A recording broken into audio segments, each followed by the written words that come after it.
നമ്മുടെ ചുറ്റിനും പല നെഗറ്റീവ് എനർജീസ് ഉണ്ട്, അതുപോലെ പോസിറ്റീവ് എനർജീസ് ഉണ്ട്. ഇതിനെ ആസ്പദമാക്കി നമ്മൾ പല നാടോടി കഥകളും കേട്ടിട്ടുണ്ടാകും.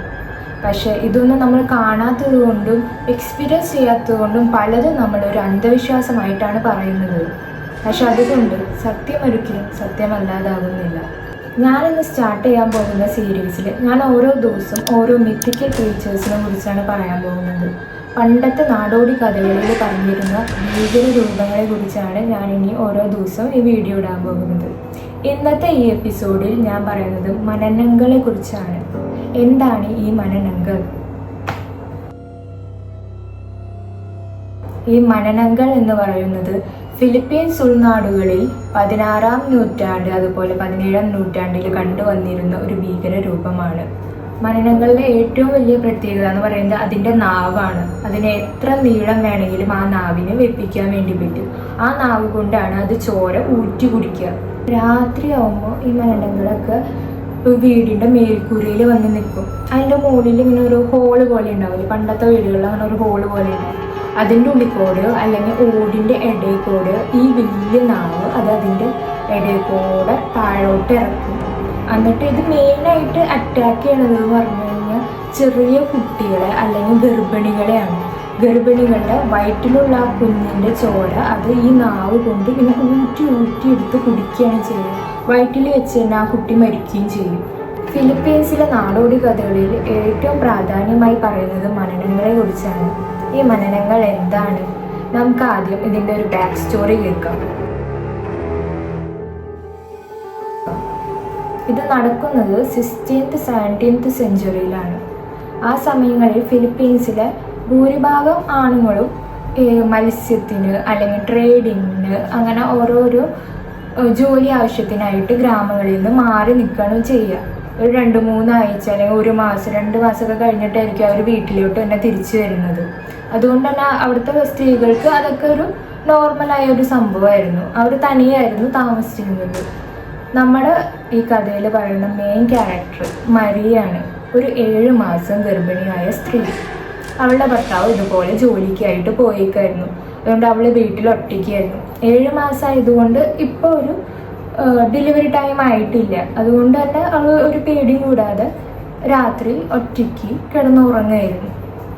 ഒരു 1 മണി 2 മണി ആ സമയത്ത് മരിയയ്ക്ക് വല്ലാത്ത ഒരു വേദനയല്ല, എന്തോ വയറ്റിലെന്തോ ഇങ്ങനെ അനങ്ങണ മാതിരി. അവൾ വിചാരിച്ചു കുട്ടി വല്ല മൂവ്മെൻറ്റ്സ് ചെയ്യുന്നതായിരിക്കും, കാലിട്ടൊക്കെ ആട്ടണതായിരിക്കും എന്ന് വിചാരിച്ചു. പക്ഷെ കുറച്ചും കൂടി നേരം കഴിഞ്ഞപ്പോൾ അവൾക്ക് വല്ലാത്ത വേദന വന്നു. അവൾ ഭയങ്കര കാറ് പൊളിച്ച് ഓളിയിട്ടു. നല്ല വേദന. വയറ്റിൻ്റെ ഉള്ളിൽ ആ ബേബി ഉണ്ടല്ലോ, ആ ബേബിനെ ആരെങ്കിലും ചുറ്റി വലിച്ച് പുറത്തേക്ക് എടുക്കണം. ആ ഒരു പ്രത്യേകതരം വേദനയാണ് അവൾക്ക് തോന്നിയത്. അവൾ ആകെ ഓളിയും ബഹളമൊക്കെ എടുത്തു. അവൾ സൈഡിൽ ഇവിടെയൊക്കെ നോക്കി ആരെങ്കിലും ആക്രമിക്കുന്നതാണോ, ഏതെങ്കിലും മനുഷ്യനാണോ അങ്ങനെയൊക്കെ നോക്കി. അവിടെ ഒരു മനുഷ്യനുണ്ടായില്ല. അവൾ ഒറ്റയ്ക്ക് തന്നെയായിരുന്നു റൂമിൽ. വാതിൽ തുറക്കുക പൊട്ടിക്ക് അങ്ങനെ ഒന്നും ചെയ്തിട്ടുണ്ടായില്ല. പക്ഷെ അവളിങ്ങനെ ജനലക്കൂടെ അങ്ങനെ നോക്കുമ്പോൾ ജനലിൻ്റെ അവിടെ ചെറിയൊരു ഹോള്. ആ ഹോളിൻ്റെ ഉള്ളിൽ കൂടെ ഒരു നീണ്ട എന്തോ ഒരു നൂല് പോലത്തെ എന്തോ ഒരു സാധനം അവളുടെ വയറ്റിൽ നിന്ന് ഇങ്ങനെ എന്തോ ഇങ്ങനെ വലിക്കണ പോലെ കണ്ടു. എന്താണെന്ന് മനസ്സിലായില്ല. ഒരു ചെറിയ രൂപം. അവളിങ്ങനെ ഓളിട്ട് ഒച്ചയും ബഹളമൊക്കെ ആക്കിയപ്പോൾ പെട്ടെന്ന് എന്തോ ഒരു ജീവി പറന്നു പോണതായിട്ട് കണ്ടു. അവൾ കണ്ട രൂപം എന്താണെന്ന് വെച്ച് കഴിഞ്ഞാൽ ഒരു സ്ത്രീയുടെ രൂപമായിരുന്നു. അത് മുഴുവനായിട്ടുള്ള സ്ത്രീയല്ല, ഒരു പകുതി, ഇത്രയും ഭാഗം മുറിഞ്ഞ ഒരു സ്ത്രീയുടെ രൂപം. അതിന് വവ്വാലിനെ പോലെയുള്ള ചിറകുകളുണ്ടായിരുന്നു. ആ ചിറക് കൊണ്ട് ആ ജീവി പറന്നു പോകുകയായിരുന്നു. അതാണ് ഈ മനനങ്ങൾ എന്ന് പറഞ്ഞ ജീവി. അവളുടെ ഈ ഒച്ചയും ബഹളം എല്ലാം കേട്ടിട്ട് നാട്ടുകാരൊക്കെ ഓടി വന്നു. എന്താ സംഭവിച്ചത്? എല്ലാവരും കൂടി ഓടി വന്നു.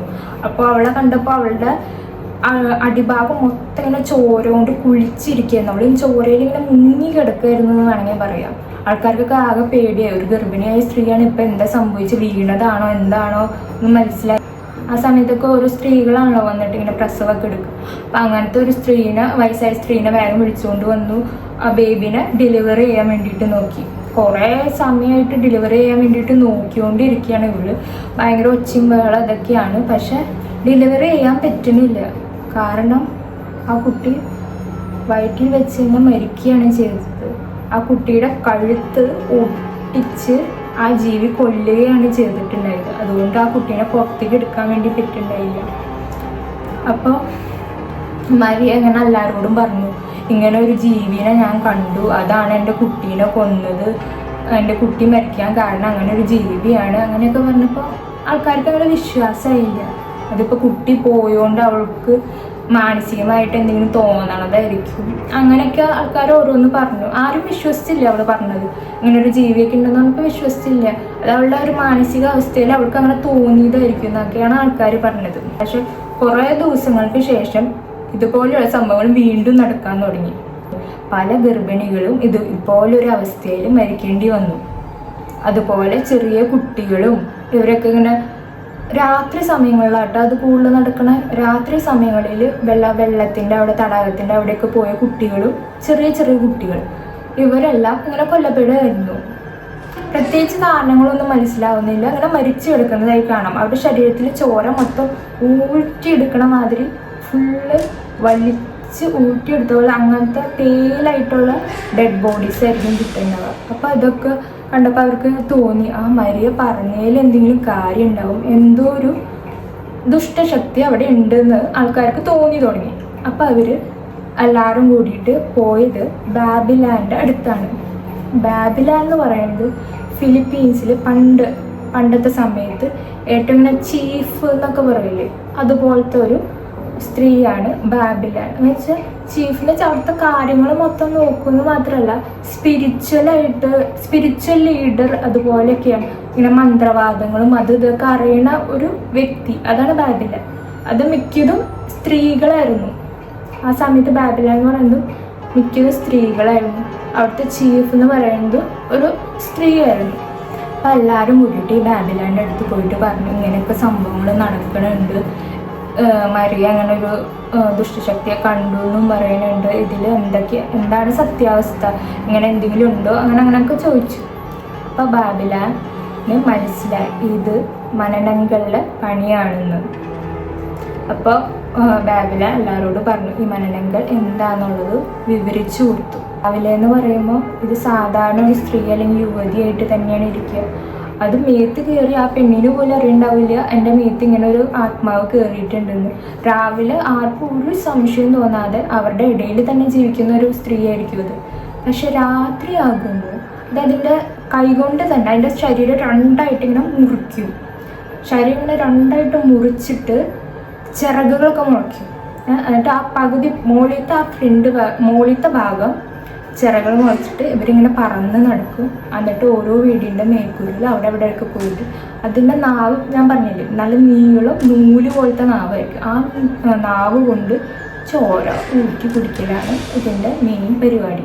അപ്പോൾ ഈ മനനങ്ങളെ എങ്ങനെ കൊലപ്പെടുത്താം, ഇതിനെ എങ്ങനെ നശിപ്പിക്കാമെന്ന് പ്രതിവിധി ചോദിച്ചു. ഈ മനനങ്ങളെ കൊല്ലാൻ അത്ര എളുപ്പമായ ഒരു കാര്യമല്ല. അത് എപ്പോഴും അതിൻ്റെ അപ്പർ ബോഡി വെച്ചിട്ടാണ് പറന്ന് നടക്കുന്നത്. നമ്മൾ ആ ശരീരത്തിൽ വെടിവെക്കുകയോ അമ്പയോ തീയിട്ട് കത്തിക്കുക തന്നെ ചെയ്തോ, പക്ഷെ അത് ഒരിക്കലും നശിച്ചു പോകില്ല, അത് വീണ്ടും വരും.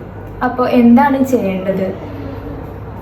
ആദ്യമേ പറഞ്ഞല്ലോ, ഇത് അതിൻ്റെ ശരീരത്തെ രണ്ടായിട്ട് ഭാഗിച്ചിട്ടുണ്ടാകും. അതിൻ്റെ അടിയിലത്തെ ഭാഗം, ലോവർ പോർഷൻ, ഈ ജീവികൾ ഏതെങ്കിലും മരത്തിൻ്റെ ഏറ്റവും മുകളിലോ അല്ലെങ്കിൽ വല്ല ഗുഹകളിലോ എന്തെങ്കിലും ഒരു ഓട്ടയിലൊക്കെ ഒളിപ്പിച്ച് വെച്ചിട്ടുണ്ടാകും. കാരണം എന്താണെന്ന് വെച്ച് കഴിഞ്ഞാൽ ഈ അടിയിലത്തെ ഭാഗം നശിപ്പിക്കുമ്പോഴാണ് മുകളിലത്തെ ഭാഗം നശിച്ചു പോകുന്നത്. അതിനങ്ങനെ കൊല്ലാൻ വേണ്ടി പറ്റുള്ളൂ, അതിനങ്ങനെ നശിപ്പിച്ച് കളയാൻ വേണ്ടി പറ്റുള്ളൂ. അതിൻ്റെ അടിയിലത്തെ ഭാഗത്തിൽ നമ്മൾ ഉപ്പോ അല്ലെങ്കിൽ ചാരം അല്ലെങ്കിൽ വെളുത്തുള്ളി അങ്ങനെ എന്തെങ്കിലും ഇങ്ങനെ വിതറി കഴിഞ്ഞാൽ മാത്രം അതിനെ നശിപ്പിച്ച് കളയാൻ വേണ്ടി പറ്റുള്ളൂ.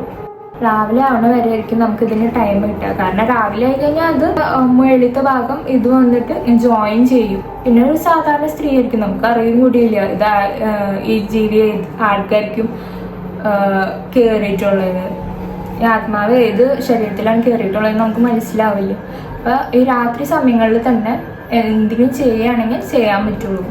അപ്പൊ ബാബിലാൻ ഇങ്ങനെ ആൾക്കാരോട് പറഞ്ഞു അതിന്റെ താഴത്തെ ശരീരം കണ്ടുപിടിച്ചിട്ട് അതിൽ ഇങ്ങനെ ഉപ്പ് വെളുത്തുള്ളി എന്തെങ്കിലുമൊക്കെ ഇട്ടിട്ട് ഇങ്ങനെ അരച്ച് കഴിഞ്ഞാൽ അത് നശിച്ചു വെക്കുള്ളൂ എന്ന് പറഞ്ഞു. അപ്പൊ എല്ലാവരും കൂടി ഇങ്ങനെ കൂടി. അപ്പൊ ആ നാട്ടിലെ ആണുങ്ങളൊക്കെ തിരിച്ചു വന്നു, ഇങ്ങനെ ഈ സംഭവം ഒന്ന് നിർത്തലാക്കാൻ വേണ്ടിയിട്ട് എല്ലാവരും കൂടി ഒന്ന് കൂടി. പക്ഷെ ഈ അടിയത്തെ ശരീരം കണ്ടുപിടിക്കാന്ന് വെച്ചാൽ അത്ര എളുപ്പമുള്ള കാര്യമല്ല. ഇത് ഏറ്റവും മരത്തിന്റെ മണ്ടയ്ക്കലോ അല്ലെങ്കിൽ ഗുഹയിലോ എവിടെയെങ്കിലൊക്കെ ആയിരിക്കും ഇത് ഒളിപ്പിച്ച് വെച്ചിട്ടുണ്ടാവും അടുത്ത എൻ്റെ താഴത്തെ ശരീരം. കാരണം അതിനറിയാം ആ ശരീരം നശിപ്പിച്ച എൻ്റെ ജീവിതം കഴിഞ്ഞു. അപ്പം അത് കണ്ടുപിടിക്കാനായിട്ട് എല്ലാവരും കൂടി കൂട്ടമായിട്ട് ഇങ്ങനെ കാട്ടിൽ അവിടെ ഇവിടെയൊക്കെ അന്വേഷിക്കാൻ പോകും. പക്ഷെ അങ്ങനെ അന്വേഷിക്കാൻ പോകുമ്പോഴുള്ള മെയിൻ പ്രശ്നം ഈ സ്ത്രീകളും കുട്ടികളും അപ്പോൾ വീട്ടിൽ ഒറ്റയ്ക്കായിരിക്കും. അപ്പോൾ ഈ ജീവിക്ക് കുറച്ചും കൂടി എളുപ്പമായിരിക്കും അവരെ അറ്റാക്ക് ചെയ്യാൻ വേണ്ടിയിട്ട്. അപ്പൊ അങ്ങനെ അവരെ ഒറ്റയ്ക്കാക്കിയിട്ട് ആർക്കും പോകാൻ പറ്റില്ല എന്ന് ബാബിലോണ് പറയും. അവിടെ ഭാര്യമാർ കുട്ടികൾ സേഫ് ആയിരിക്കില്ല, അങ്ങനെ ഒറ്റയ്ക്കാക്കിയിട്ട് പോകാൻ പറ്റില്ല. വേറെ എന്തെങ്കിലും പ്രതിവിധി ഉണ്ടോ അങ്ങനെ ചോദിക്കും. അപ്പൊ ബാബിലോൺ പറയണതാണ് ഇവരുടെ വീടിന് ചുറ്റും ഉപ്പ് കൊണ്ട് ഇങ്ങനെ സർക്കിൾ ഉണ്ടാക്കി വെക്കുക. നമ്മൾ ലക്ഷ്മരേഖ ഉണ്ടാക്കും എന്ന് പറയില്ലേ, രാമായണത്തിൽ ലക്ഷ്മരേഖ ഉണ്ടാക്കിയില്ല, അതുപോലെ ഉപ്പ് കൊണ്ട് ഒരു വീടിന് ചുറ്റും ഇങ്ങനെ റൗണ്ടായിട്ട് ഒരു രേഖ ഉണ്ടാക്കി വെക്കും. പിന്നെ വെളുത്തുള്ളികൾ ഇങ്ങനെ കെട്ടായി കെട്ടിയിട്ട് വീടിൻ്റെ ഫ്രണ്ടിലൊക്കെ തൂക്കിയിടും. അങ്ങനെ ചെയ്യുകയാണെങ്കിൽ ഈ മരണങ്ങൾ അവിടേക്ക് വരില്ല എന്നാണ് പറയുക. നമ്മളിപ്പോൾ വീട്ടിൽ കണ്ണെത്താണ്ടിരിക്കാൻ നാരങ്ങയും പച്ചമുളകൊക്കെ കിട്ടില്ല, അതുപോലെ തന്നെ വെളുത്തുള്ളി കെട്ടിയൊക്കെ വെച്ച് കഴിഞ്ഞാൽ എങ്ങനത്തെ ജീവികൾ വരില്ല എന്നാണ് പറയാം. അപ്പോൾ അവിടുത്തെ ആൾക്കാർ ഇതുപോലെയൊക്കെ ഇങ്ങനെ ചെയ്ത് വെച്ചിട്ട് രാത്രി മരണങ്ങളെ അന്വേഷിച്ച് നടന്നു. പിന്നെ മരണങ്ങളുടെ ഒരു പ്രത്യേകത എന്താണെന്ന് വെച്ച് കഴിഞ്ഞാൽ രാവിലെ ആവുമ്പോഴേക്കും ഇതിൻ്റെ ഈ അപ്പർ ബോഡി ലോവർ ബോഡിയിലോട്ട് ജോയിൻ്റ് ആവണം. ജോയിൻ്റ് ആവാൻ സാധിച്ചില്ലെങ്കിൽ ഈ സൂര്യപ്രകാശം തട്ടി കഴിഞ്ഞാൽ ഈ മുകളിലത്തെ ഭാഗം കരിഞ്ഞു പോവും, നശിച്ചു പോവും ആ ജീവി. അപ്പം അത് ആവണേക്കാൾ മുമ്പ് തന്നെ അതിൻ്റെ ശരീരത്തിൽ ജോയിൻ ചെയ്യാനായിട്ട് എങ്ങനെയെങ്കിലും എത്തിയിരിക്കും. അതുപോലെ അവിടുത്തെ ആൾക്കാർ എല്ലാവരും കൂടിയിട്ട് ഇതുപോലെ അതിൻ്റെ ലോവർ ബോഡി കണ്ട് അതിനെ നശിപ്പിച്ച് കളഞ്ഞു എന്നാണ് പറയണത്. പക്ഷെ അതുപോലത്തെ എത്രയോ ജീവികൾ ബാക്കി ഉണ്ടായിരിക്കാം, എത്രയോ ശക്തികൾ ബാക്കി ഉണ്ടായിരിക്കാം എന്ന് നമുക്ക് പറയാൻ പറ്റില്ല. ഇപ്പോഴും ഫിലിപ്പീൻസ് നാടുകളുടെ ഉൾഗ്രാമങ്ങളിൽ ഇങ്ങനത്തെ ഇതുകളെ കണ്ടിട്ടുണ്ടെന്നും ആൾക്കാർ പറയുന്നുണ്ട്. കഥയാണോന്ന് അറിയില്ല. പക്ഷെ റീസെൻ്റ് ആയിട്ട് ഒരു കൊറിയൻ ആൾ ഇതുപോലെ ഫിലിപ്പീൻസിൽ ട്രാവൽ ചെയ്തപ്പോൾ ഈ ഒരു ജീവിയെ കണ്ടു എന്നാണ് പറയുന്നത്. അതിനെക്കുറിച്ച് കുറേ ആർട്ടിക്കിൾസ് ന്യൂസൊക്കെ നമുക്ക് നെറ്റിൽ അടിച്ചു നോക്കിയാൽ കാണാം. പക്ഷെ അങ്ങനെ ഒരു ജീവിയെ കണ്ടു എന്നാണ് പറയുന്നത്. അപ്പോൾ അത് ഇപ്പോഴും ഉണ്ട് എന്നാണ് അതിന് മനസ്സിലാക്കേണ്ടത്. ഈ കഥ കേട്ടിട്ട് നിങ്ങൾക്ക് എത്രത്തോളം വിശ്വസിക്കാൻ പറ്റുമെന്നൊന്നും എനിക്കറിയില്ല. പക്ഷെ നിങ്ങൾ ഇതിലൊക്കെ വിശ്വസിക്കുന്നുണ്ടോ? ഇതുപോലത്തെ വേറെയും കുറേ ശക്തികളെ കുറിച്ചും രൂപങ്ങളെ കുറിച്ചും നമുക്ക് അടുത്തൊരു എപ്പിസോഡിൽ കാണാം. അപ്പോഴേക്കും ബൈ. ഓരോ ദേശത്തും ഓരോ രൂപങ്ങളെ കുറിച്ച് ഓരോരോ കഥകളെല്ലാം കേട്ടിട്ടുണ്ടാകും. നിങ്ങളുടെ അവിടെ ഏറ്റവും പ്രശസ്തമായിട്ട് കേട്ടിട്ടുള്ളത് എന്തിനെ കുറിച്ചാണ്? ഏതാണ് നിങ്ങൾ കമൻറ്റ് ഇടണേ. എനിക്ക് അതിനെപ്പറ്റി വല്ലതും അറിയുകയാണെങ്കിൽ അതിനെക്കുറിച്ച് ഞാൻ നെക്സ്റ്റ് ഒരു വീഡിയോയിൽ പറയാം. ഓക്കെ.